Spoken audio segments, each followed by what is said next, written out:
کیا دنیا کے سارے لوگ جہنم کی آگ میں جل جائیں گے؟ یہ منتری پردھان منتری پریزیڈنٹ سب جہنم میں جل جائیں گے اور انہی سے جنت جائے گا۔ نہ جانے پورے بڑے وسوسات، پورے خیالات اور پورے دوستوں کی ساری ٹیم ایمان کے لوٹنے کے لیے کھڑی ہے۔ ایسے میں ساری دنیا سے دشمنی مول لے کر اگر کوئی ایمان بچانے میں کامیاب ہو گیا تو سمجھ لیں کہ ہی بیکیم سکسیسفل، وہ کامیاب ہو گیا۔ قد افلح من تزکا، وہ کامیاب ہو گیا جو اپنے آپ کو ستھرا کر لیا، گندگی سے بچا لیا۔ قد افلح من اسلم، مصطفیٰ کہتے ہیں he became successful، جو اسلام لایا، اسلام کو بچایا، وہ اسلام بچانے میں کامیاب ہو گیا۔ حقیقت میں وہی کامیاب ہو گیا، حقیقت میں وہی بامراد ہو گیا۔ اب جب وہ بندہ جنت جائے گا، فرشتہ کہے گا دنیا میں کیا کرتا تھا تو؟ جو جنت پہنچ گیا، اب اس کا جواب قرآن شریف دیتا ہے۔ ہمارے نزدیک بلیٹ، ایرٹیگا، انووا، فارچونر، مکان، اسلام پور میں دو چار مال، دو چار گاڑیاں، تمہارے پاس دو چار مال ہے۔ امریکہ کے یہودی کے پاس 1000 مال ہے، وہ خبر کر پائے گا؟ تمہارے پاس ایرٹیگا فارچونر ہے، امریکہ کے یہودی کے پاس 1000 کروڑ روپے کی کاریں موجود ہیں، وہ خبر کر پائے گا؟ اس سے 1 کٹھا زمین تم خریدے گا، وہاں تو 50 ایکڑ زمین بمبئی شہر کے آس پاس مشرکوں کے پاس ہے، مقابلہ کر پائے گا؟ اسے کمال 2-4 کٹھا زمین خریدنا نہیں، ایمان بچانا کمال ہے، نماز بچانا کمال ہے، روزہ بچانا کمال ہے۔ دنیا کے لوگ ذلیل سمجھیں، بیوقوف سمجھیں، کتنے دن تک سمجھیں گے؟ 70-80 سال تو 2-4 منٹ ہے، جہاں خربوں سال رہے گا، جہاں دنیا کے سارے لوگ جمع ہوں گے۔ اصل پہ عزت وہاں کی، اصل عزت وہاں کی۔ تو یہ پوائنٹ جب تک دماغ میں رہے گا تبھی ایمان بچے گا، ورنہ صرف دنیا کا چرچا ہوگا تو ایک جھٹکے میں ایمان چوپٹ ہو جائے گا۔ جیسے ایک بار زمان سے نکالا، طلاق دے دیا، ایک جھٹکے میں نکاح ختم ہو گیا، بیوی نکاح سے نکل گئی۔ اب جب ہاتھ پکڑے گا حرام، جب صحبت کرے گا زناکاری، جتنے بچے پیدا ہوں گے سب ولد الحرام ولد الزنا، ناجائز بچوں کی تعداد سماج میں بڑھتی جائے گی، کیونکہ بندے کا غصے پر کنٹرول نہیں رہے گا۔ ایک معمولی سی بات میں غصہ آیا، پھر سے 3 طلاق داغ دیا، اس کے بعد جب غصہ ٹھنڈا ہوا، رونے لگا، مولانا کے پاس جا کے ہم غصہ میں تھے، ہم یہ تھے، 3 نہیں دیے ہیں 2 ہی دیے ہیں، تو مولانا کے پاس بھی دیا کر کے تو لے لے گا، لیکن اصل میں اللہ کے نزدیک تو طلاق ہو گئی۔ اب وہ بغیر حلالہ کی بیوی تیرے لیے جائز نہیں ہے۔ اب دنیا کی بے عزتی سے بچنے کے لیے اس کو رکھ لیا، دبا دیا معاملہ، اب ساری زندگی زنا کرتا رہا اپنی بیوی کے نام پہ، اور سارے بچے حرامی پیدا ہوتے رہے۔ سماج میں جب دیکھنا مسجدوں کی بے حرمتی لوگ کر رہے ہیں، جلسوں کی توہین کر رہے ہیں، عالموں سے بے ادبی کر رہے ہیں، سمجھ جانا کہ ناجائز بچوں کی تعداد میں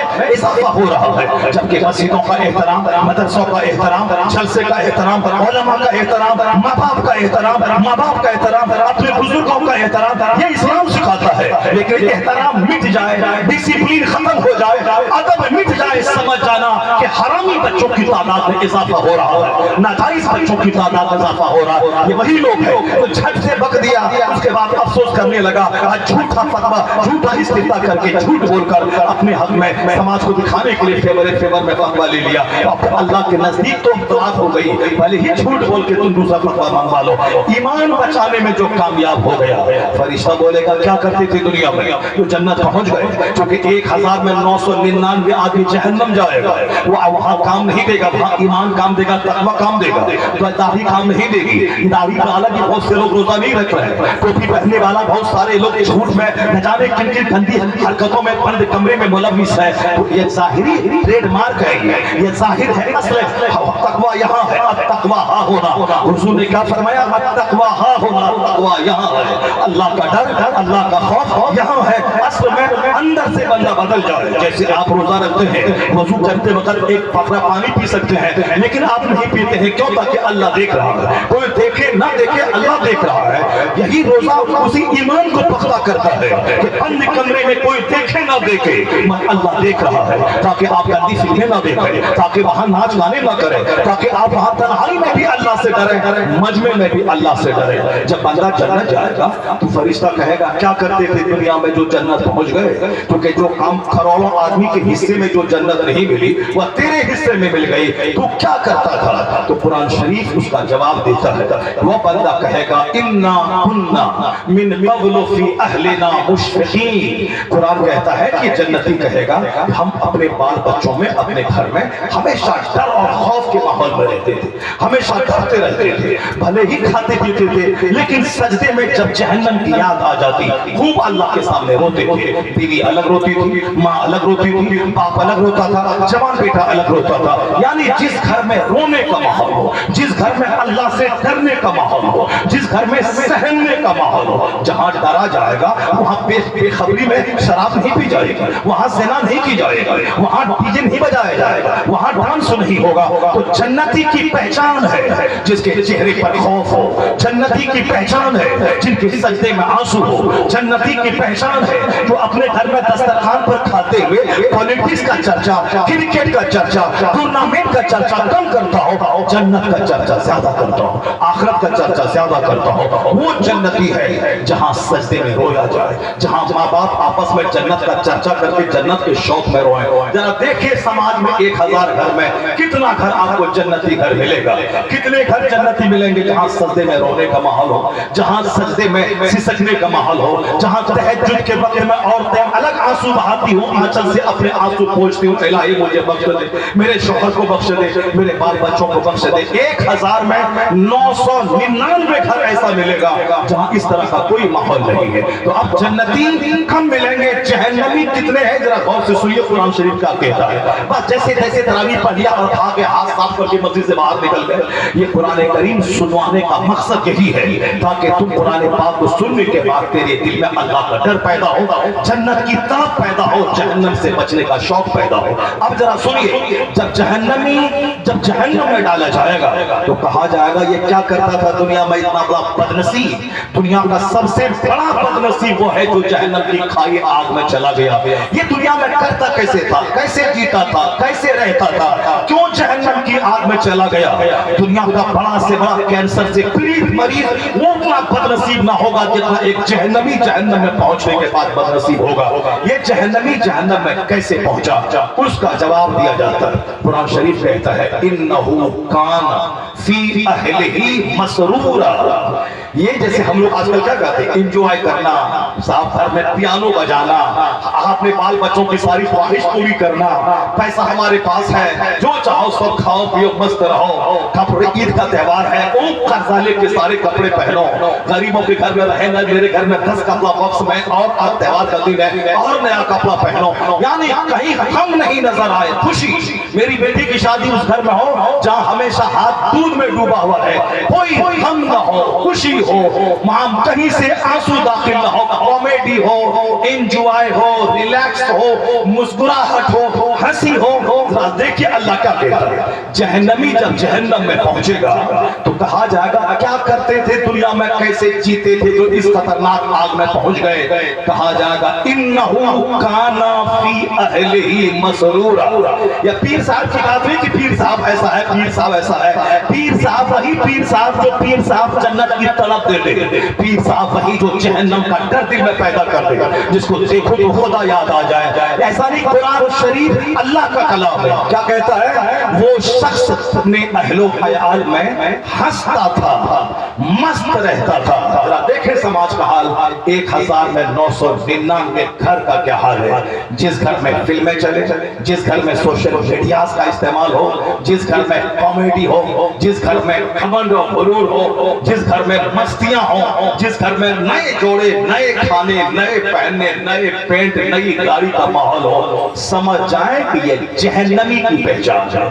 جنتی کی پہچان جہاں سجدہ ہو, جہاں آنسو ہو, جہاں حلال کمائی لمیٹیڈ ہو کہ سر ڈھپے تو پاؤں کھل جائے, پاؤں ڈھپے تو سر کھل جائے, ساری ضرورتیں اس کی پوری نہ ہوتی ہو, کیونکہ حلال لمٹ میں ملتا ہے, لمٹ لیس نہیں ملتا. اور جہاں کامیڈی ہے, جہاں گانے بجانے ہیں, جہاں مستیاں ہیں, انہو کان فی اہلہ مسرورا, یعنی وہ اپنے اہل و عیال میں مست رہتا تھا. تو جنتی کی پہچان جہاں سجدہ, جہاں آنسو, جہاں طرف جہنمی کی پہچان، جہاں کامیڈی، جہاں ڈی جے، جہاں ناچ، جہاں مستیاں، جہاں آپس میں خوب صاف کلڑ بازیاں، سمجھ جائے وہ جہنمی کی پہچان ہے۔ تو ماہ رمضان ماہ قرآن ہے، ماہ رمضان ماہ برکت ہے، ماہ رمضان ماہ عاجزی، ماہ خاکساری ہے۔ تو میری پوری تقریر کا نچوڑ یہی ہے، گھمنڈ اور غرور کو زندگی سے ختم کر دیجیے۔ انجوائے کرنے کی جگہ یہ نہیں ہے، انجوائے کرنے کی جگہ جنت ہے، جہاں نہ بڑھاپا ہے، جہاں نہ بیماری ہے، جہاں نہ پسینے کی بدبو ہے، جہاں نہ پیشاب پخانہ ہے، جہاں نہ حسد ہے، نہ جلن ہے، نہ دشمنی ہے، نہ شور ہے، نہ ہنگامہ ہے، جہاں صرف سلام ہی سلام ہے، پیس ہی پیس ہے، جہاں نعمت کے چھن جانے کا کوئی ٹینشن نہیں ہے۔ تو اصل میں انجوائے کی جگہ جنت ہے۔ دنیا میں اگر کوئی مالدار ہے بھی، بڑھاپے کا ڈر، بیماری کا ڈر، موسم کے خطرناک ہونے کا ڈر، زلزلہ کا ڈر، دشمنوں کی دشمنی کا ڈر، کاروبار کے خسارے میں پڑنے کا ڈر، یہ بھی کوئی انجوائے ہے کیا؟ جہاں ایک لاکھ غم موجود ہو۔ اصل میں انجوائے کی جگہ جنت ہے، جہاں نہ کوئی دشمن، نہ کوئی حسد، نہ کوئی جلن، نہ بیماری، نہ بڑھاپا، نہ بال کی سفیدی، نہ پیشاب پخانے کی تکلیف، نہ بچوں کی بغاوت، نہ بیوی کی نافرمانی، کچھ نہیں، ہر اعتبار سے فلفلمنٹ ہے، وہ جگہ جنت ہے۔ اور روزہ کا بدلہ صرف جنت ہے۔ الصوم لی وانا اجزی بہ، وہ اللہ کا فرمان ہے کہ روزہ جو کہ بندہ میرے لیے رکھتا ہے، مجھ سے ڈرتا ہے، اس کا بدلہ میں اس کو جنت دوں گا، میں ہی اس کا بدلہ ہوں۔ روزے داروں کو وہ عزت ملے گی کہ جنت کے 8 دروازوں میں ایک دروازہ ہے ریان، خصوصی طور پر روزے دار کے لیے کھلے گا، روزے دار داخل ہو گئے وہ دروازہ بند ہو جائے گا۔ اور اخیر میں ایک حدیث پاک میں سناتا ہوں، میری ماں بہن بیٹیاں غور سے اس کو سن لیں۔ آقا علیہ السلام فرماتے ہیں المرأة اذا صلت خمسها وصامت شهرها واحسنت فرجها وطاعت بعلها فلتدخل من ای ابواب الجنت شاءت۔ مصطفیٰ ایک حدیث آقا علیہ السلام فرماتے ہیں عورتوں کی ذمہ داری بہت چھوٹی ہے، روزی روٹی مردوں کو کمانا ہے، جہاد مردوں کو کرنا ہے، عورتوں کو صرف 4 کام کرنا ہے۔ 5 نمازیں پابندی سے پڑھنی ہے، ماہ رمضان کا روزہ پابندی سے رکھنا ہے، اور اپنے شوہر کی بات ماننی ہے۔ شوہر جو کما کے کھلاتا ہے، مہر کی رقم دیتا ہے، رانی بنا کے گھر میں رکھتا ہے، اس کی ہر بات کی کٹنگ اور چھٹنگ نہیں کرنی ہے، اس کی بات فرما برداری کرنی ہے، وَأَحْسَنَتْ فَرْجَهَا، اور اپنے شرمگاہ کی حفاظت کرنی ہے۔ شوہر آپ ہماری امانت ہے، 2-4 مردوں کے سامنے غسل وضو نہیں کرنا ہے، چوری چھپے بات نہیں کرنی ہے، شوہر کی غیر موجودگی میں اپنا بستر اس کو نہیں پیش کرنا ہے، بس 4 کام، نماز پڑھے، روزہ رکھے، اپنی شرمگاہ کی حفاظت کرے، شوہر کی فرما برداری کرے، تو جنت کے مالک مصطفیٰ کہتے ہیں فَلْتَدْخُلْ مِنْ أَيِّ أَبْوَابِ الْجَنَّةِ شَاءَ، جنت کے جتنے دروازے ہیں وہ سارے دروازے اس کے لیے کھلے رہیں گے، جس دروازے سے چاہے وہ جنت میں داخل ہو جائے۔ فَلْتَدْخُلْ مِنْ أَيِّ أَبْوَابِ الْجَنَّةِ شَاءَ، وہ جنت جس دروازے سے چاہے جنت میں داخل ہو جائے۔ ان کی ذمہ داری 4 ہے، لیمیٹیڈ ہے۔ اللہ تبارک و تعالی ہم کو، آپ کو سبوں کو نیک بننے کی توفیق عطا فرمائے۔ اللہ اس ماہ مقدس رمضان کے جو 25 دن بچے ہوئے، اس ماہ مقدس رمضان کی قدر کرنے کی توفیق عطا فرمائے۔ خوب اللہ کی بارگاہ میں رونے دھونے، گناہوں کی معافی مانگنے، خوب اللہ کی بارگاہ میں سجدہ کرنے کی توفیق عطا فرمائے۔ آمین۔ وآخر دعوانا